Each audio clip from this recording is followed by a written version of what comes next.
Hello, I'm Linda Whalen. And I'm Brian Mulligan. Welcome to the Road to Reading. As we've traveled the road to reading, we have maintained a narrow focus on two areas: word attack skills instruction and spelling and vocabulary instruction. These are two of the 10 elements of reading instruction enumerated in Assembly Bill 1086. Our emphasis in these two areas should not lead us to forget that a complete reading program includes more. Remember that daily lessons should also have shared reading and writing to model for the students, guided reading and writing to teach each student at their instructional level, and last but not least, independent reading and writing so the students can practice and enjoy their new skill. With that balanced view in mind, we will continue our emphasis for a while longer with today's episode adopting a unique perspective. Excuse me, Linda, can I ask you something? Yeah, sure, go ahead. Do you remember the fourth grade? Fourth grade. I don't remember fourth grade, but fifth grade. Mr. Goshi was such a great teacher. He helped me a lot. Well, I really liked the fourth grade. That was the year that I dressed up as a miner to be in the Gold Rush Parade, and I built a diorama about where the red fern grows. Remember that book? Oh, it's such a sad book. I know. Well, Brian's walk down memory lane isn't really off the point, as this episode of The Road to Reading turns its attention to the other side of the desk, the student's point of view. And a student is something that, at one time or another, we've all been. It is interesting how we remember our middle grade years. Some memories are recalled with vividness, some are a blur. Some memories are centered around a teacher, and some around a skill we learned. And although many of the skills we use every day were taught to us by a teacher, whether a professional educator or not, we most often recall what was taught, but not who taught us. In fact, most people can't really tell you how they learned to do something. They just know how to do it. Well, that's certainly the case with reading. You know, I honestly couldn't tell you who taught me to read or how I was taught. I could guess, but I just know that I know how to read. That's it. And you know, for most teachers, that's enough. Excellent teachers will often say that it's not important for students to remember them, but to remember what they taught. Today, our teaching comes not from teachers, but from students. You will hear students talk about their memories of learning, about what worked for them and what didn't, and about their favorite and most useful learning techniques. We think there's much to be learned from the discussion. Well, not to turn too skeptical on you, Linda, but how much can a kid really know about what's good for him? Isn't he just the student? Yeah, well, that's a good point. But generally, kids do know what helps them to be successful in the present and what affected their learning in the past. It's just a matter of paying attention to listening to students speak honestly and constructively about their experiences. It's usually a very prudent move for any teacher. Well then, let's get prudent. Let's do that. To bring you this look at learning from the other side of the desk, The Road to Reading sent staff writer Ron Archer to Aliso Viejo Middle School, where he visited with students from Meredith Rittner's 8th grade English class. What Ron found in that classroom in one afternoon can't be called conclusive, but we think you'll find it insightful and occasionally fascinating as we catch a glimpse inside the minds we teach. Class, today we have a visitor with us, Mr. Archer, and he's here to talk to you about your experiences with reading, writing, and vocabulary. Thank you very much. Did you guys, when you were little kids, did you have those big old pencils? You have those? Somebody tell me the first thing you ever remember writing in school. The first thing I remember writing when I was little is the, over and over and over until I finally got the basic letters. And so that's what I had to keep on writing. Can you spell the backwards? T-E-H-T. Do you think teaching people to spell words backwards would be a good way to learn? No. Why? I think it's confusing. Why? It's just, I mean, like I just did, I was just confused. So that, Going backwards, stick with yeah. spelling forward. Yeah. All right. Who remembers something about their earliest writing? Yes, sir.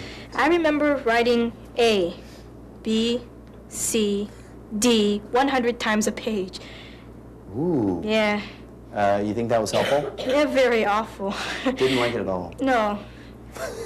What would you suggest?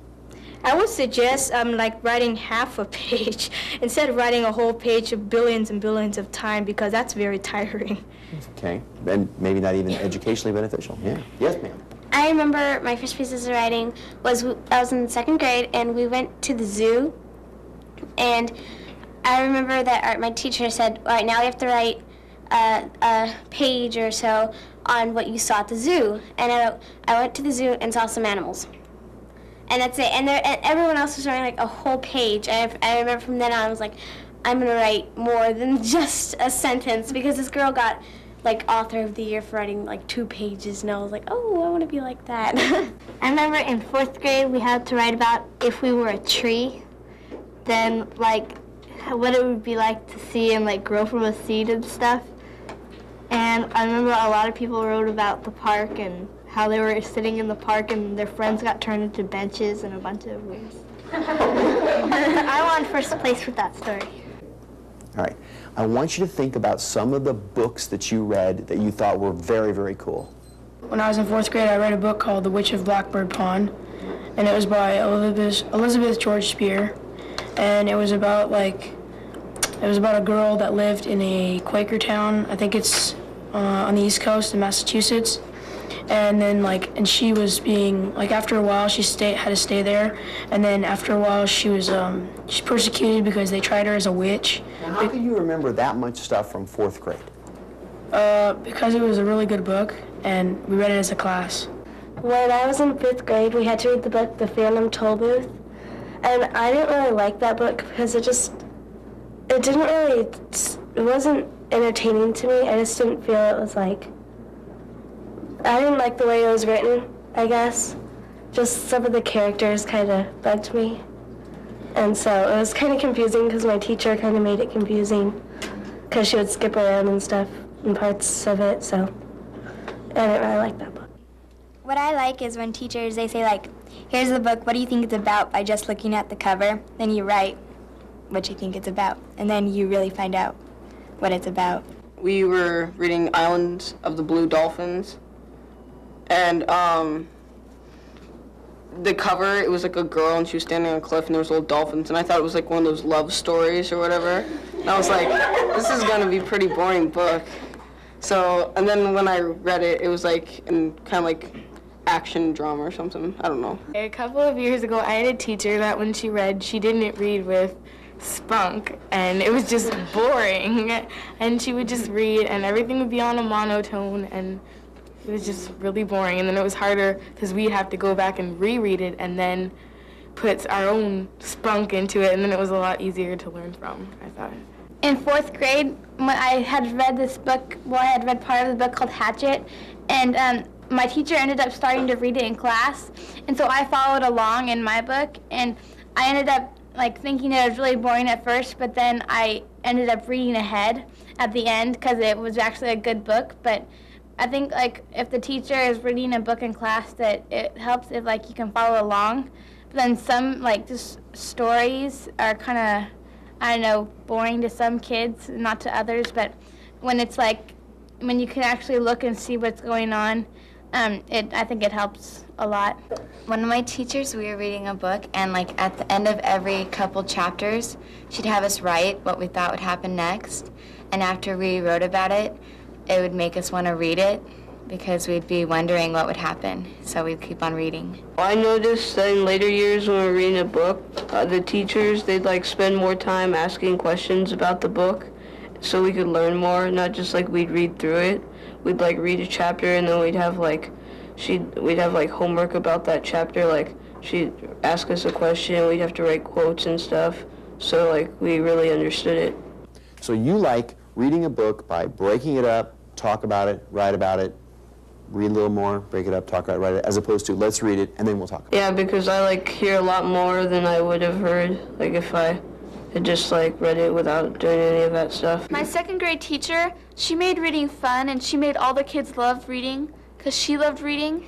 And when we read a book that has dialogue and different things, she'd pick each character and a narrator so kids would keep attention. So when their part came up, they would read it instead of just reading aloud or having one student read. The kids would get into it and play their character. So that's good. I remember with my teacher in 5th grade, we'd have this system where we'd read books, and for each book we'd read, we'd get a sticker up on this chart, and like, or if it was like a thicker book, like maybe above our grade level, we might get 2 or 3, like how hard it was.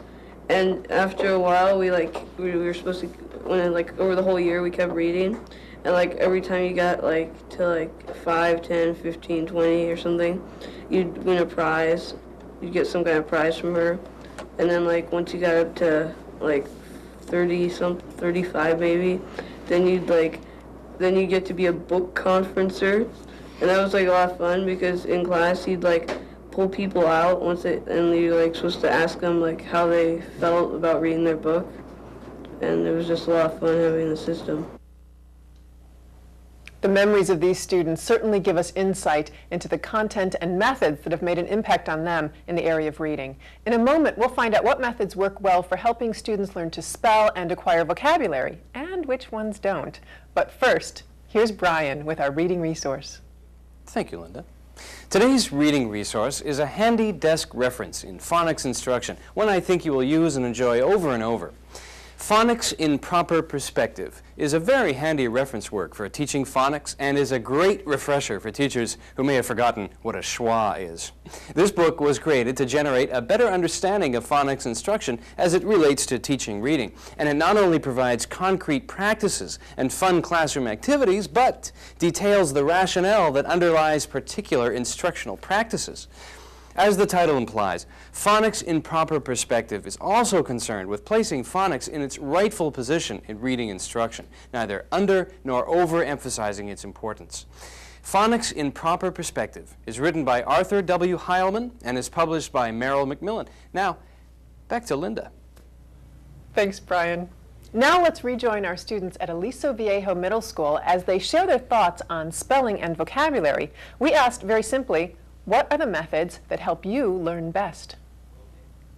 The way that I learn words the easiest is if I play a game with it, like concentration, or with flashcards, if it's like with candy or something. I learned a lot easier with a game, not just reading them over. Our teacher would have us play bingo, and he would try to see like who could spell out the words with like the numbers on the cards, and he would like associate a number with a letter. It was kind of complicated, but that's kind of how I learned it easily in 5th grade. I learned it from like if I choose a friend and then I ask them to play this game with me where you ask them to act out a word and then you try to guess what the word is. Because that way I can remember, and in my mind I can imagine the person doing that, so it helps me that way. It's a very cool deal, and they don't really know they're helping you study. Well, they do. I mean, they have to be in your class, and you have a list of words that you act words from. Yeah? So do you act out words for your friends? I used to. Can you act out a word now? Okay, if we give her a word, let's say... How about pick a vocab word? You guys got give us a vocab word that you got going now. Yeah? We can have Michael act out uncouth.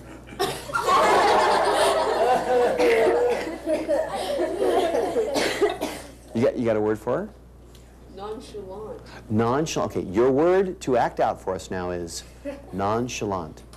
That's something I can't really act out, because I'll just have to sit here and do nothing. Because I'd be cool and unconcerned.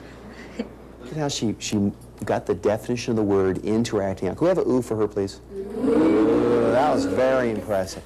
All right, that's good. For spelling, what I would do is, if I was with a friend, I would play hangman, because then you could get the spelling down because you're guessing the letters, and it just helps me when I play games like that.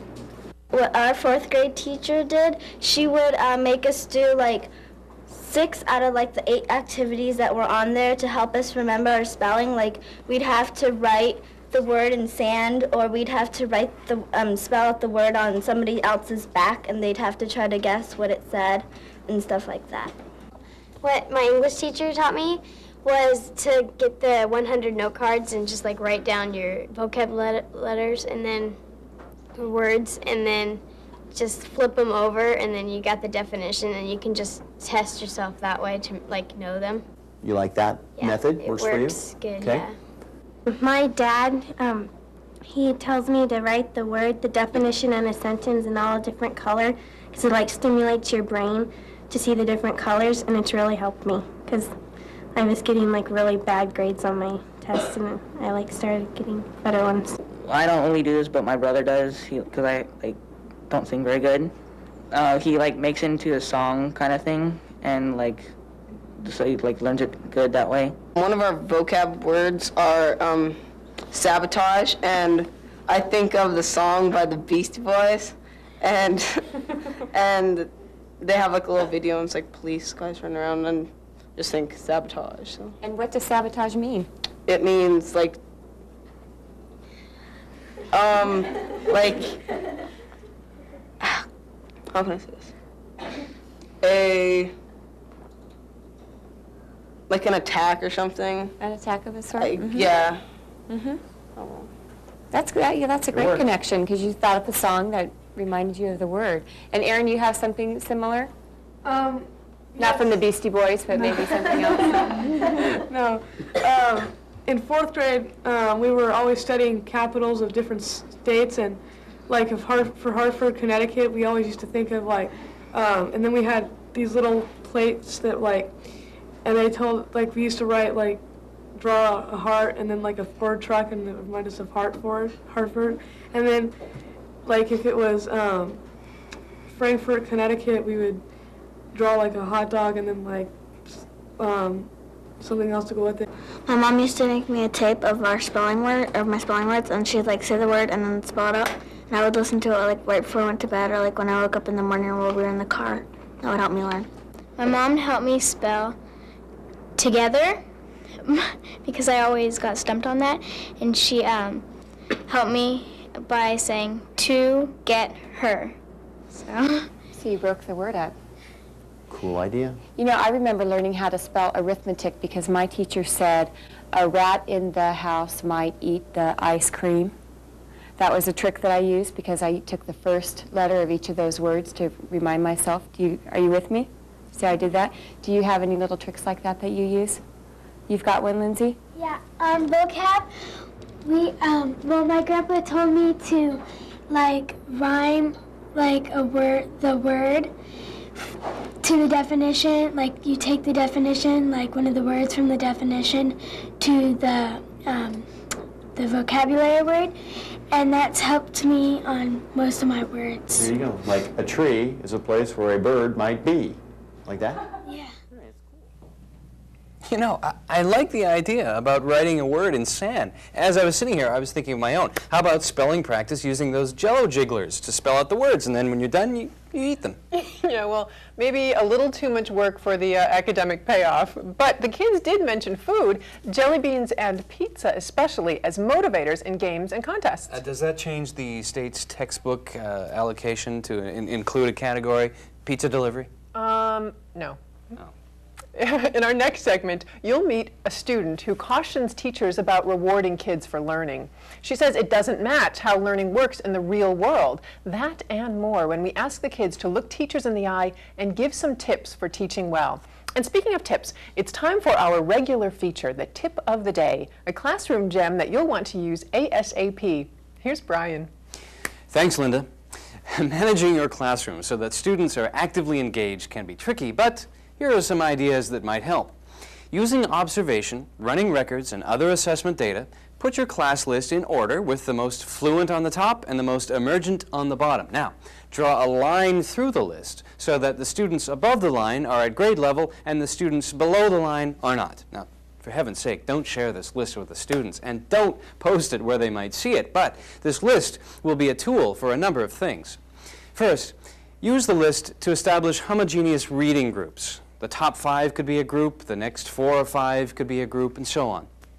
Second, this list helps you to know how often you need to meet with each group. Students below the grade level line need to be seen more often than students above the line. Third, this list can be used when having the students pick partners for working together on projects. Have the top half of the list stand up. Let them each take a turn picking someone who is still sitting to be their partner. For the next project, have the bottom half of your class stand and let them choose someone who is still sitting. This helps avoid having 2 emergent readers working together without hurting anyone's feelings along the way, and the students still have some choice.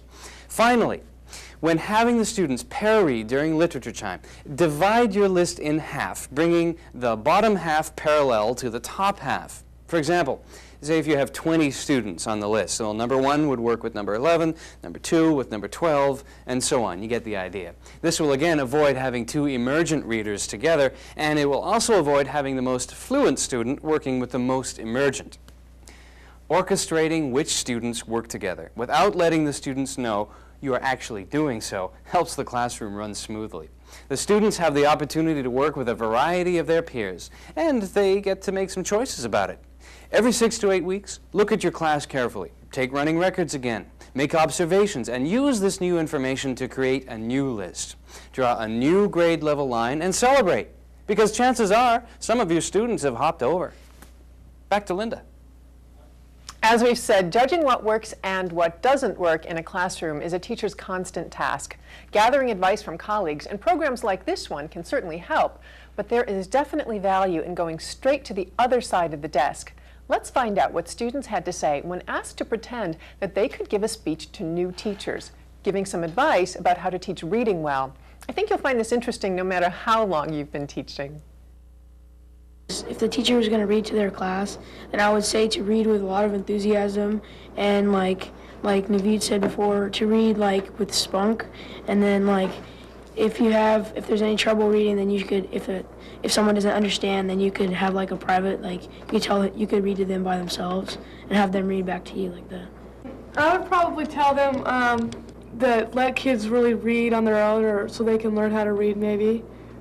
And I think that would be the best way to do it, like to teach kids how to read, because if you don't let them read on their own, then they won't be able to read and they won't be able to pronounce words as well. And if you don't really give them recreational reading time of their own, in the future they won't be able to know what some words are because they haven't really read so many books in the past.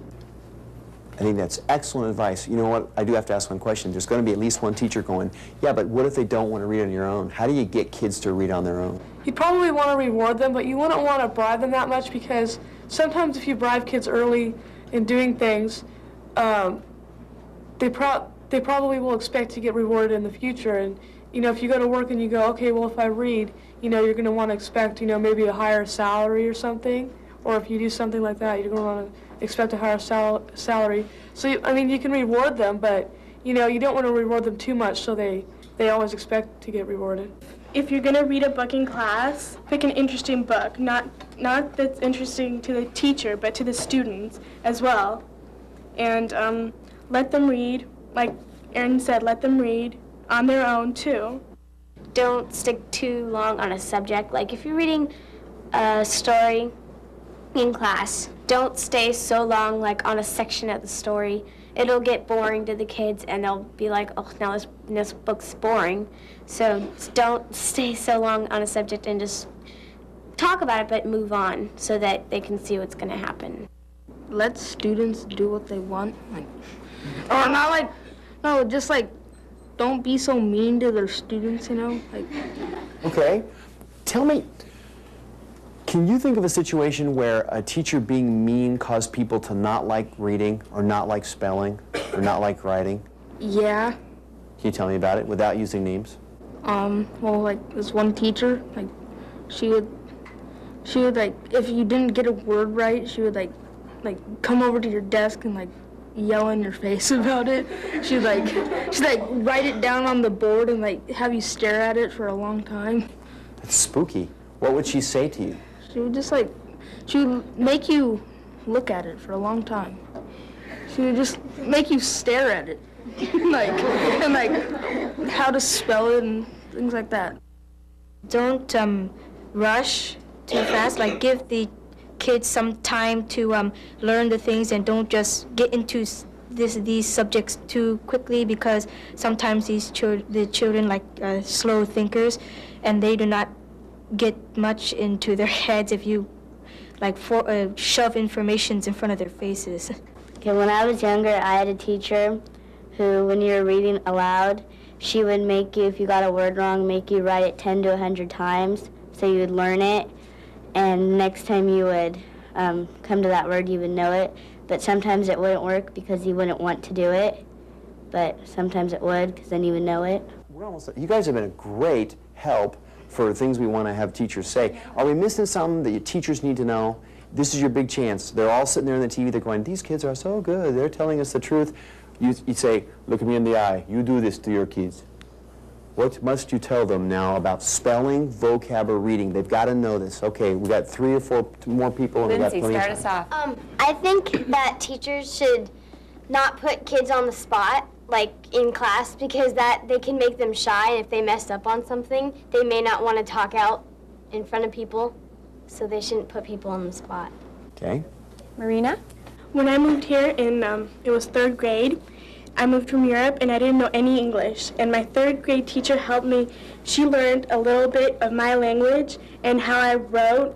And I wrote similar in English, but similar to how I wrote before. So she learned it, and that's how I got an A in 3rd grade, because she learned and I learned a little bit, and that helped me. And what was your first language, Marina? Bosnian. There you go. I think that when the teachers are trying to teach the kids about syllables, that one way that I remembered syllables was either clapping your hands, like reprimand or something, or putting your hand under your chin. I remember my 3rd grade teacher said, put your hand under your chin, and every time your chin drops down, it's a syllable. Ooh, demonstrate that for us. Let's see, pick a vocabulary word. Will you do that for us? Advocate. Oh, it works, doesn't it? That's cool. That is a good way to do that. All right, anybody else got some advice for teachers? Running out of time here. I say make it fun. Your kids love it when kids our age now, teens, don't like school. They're like, yeah, boring. But if you make it fun, they're going to sort of look forward to coming to class, because I certainly do. Well, with some of those tips fresh in your minds, let's talk to the man who elicited those answers from a room full of 8th graders. Joining me now is Ron Archer, a writer of several episodes of The Road to Reading. Ron is also a high school teacher in the disciplines of English and mathematics at Trabuco Hills High School in Mission Viejo. Welcome to the show, Ron. Thank you. It looked like you had a great time with those kids. They were lots of fun. Now, I understand that you have some thoughts about how failure leads to success on both sides of the desk. It's important for teachers to look at what didn't work because it tells them what will work. And whenever a kid says, I didn't like that or I hated that, they're really sometimes saying, if you just tweaked it a little bit, I could like it more. Mm-hmm. Talk to me a little about how teachers reach the minds on the other side of that desk. What's your tip for teachers? One of the biggest things about reaching kid minds is to have a kid mind and an adult set of lessons to teach. If it's a rainy day and the wind is blowing, a kid mind is not walking in saying, all right, teach me how to write. On the other hand, kid minds like adventure and they like to be able to approach with something new. And if you can tie that windy day to something you've got to say about grammar, they're with you for long enough for you to come up with another hook to bring them a little further. Mm-hmm. Thanks so much for joining You're us welcome. today, Ron. That's all the time we have for today. Join us again for more tips, resources, guests, and insights that can help your students motor down the road to reading. For Brian Mulligan, I'm Linda Whalen. We'll see you on the road.